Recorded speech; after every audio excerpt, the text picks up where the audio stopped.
2025 எங்கள் நண்பர்கள் அனைவருக்கும் வாழ்த்துக்கள்.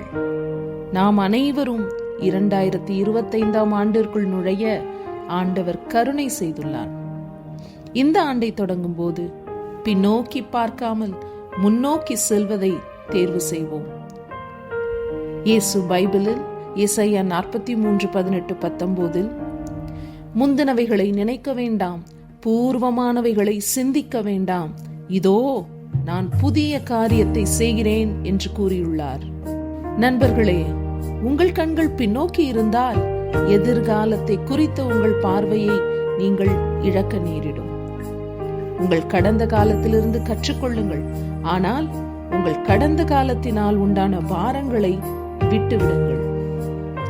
ஆம், 2024 ஆண்டு வெற்றிகளை, தோல்விகளை, இழப்புகளை, நிறைவேறாத கனவுகளை கொண்டிருக்கலாம்.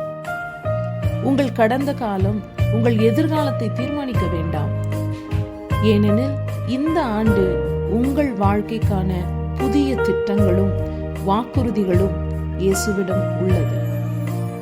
நீங்கள் உங்கள் கடந்த காலத்தை மறந்துவிட்டு புதிய விஷயங்களுக்காக ஆண்டவரை நோக்கும் போது அவர் நீங்கள் நடப்பதற்கான புதிய வழிகளை தருவார். அவர் உங்கள் வாழ்க்கையில் புதிய வளர்ச்சியை தருவார்.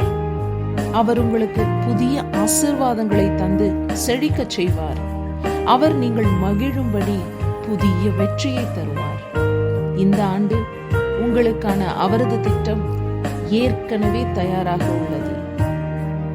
நீங்கள் அதை பெற்றுக்கொள்ள ஆர்வமுடன் இருக்கிறீர்களா? இந்த வருடத்தை ஆண்டவருடன் புதிதாக தொடங்குவோம். ஆசீர்வதிக்கப்பட்ட ஆண்டாக புதிய 2025 ஆண்டு உங்களுக்கு அமைவதாக.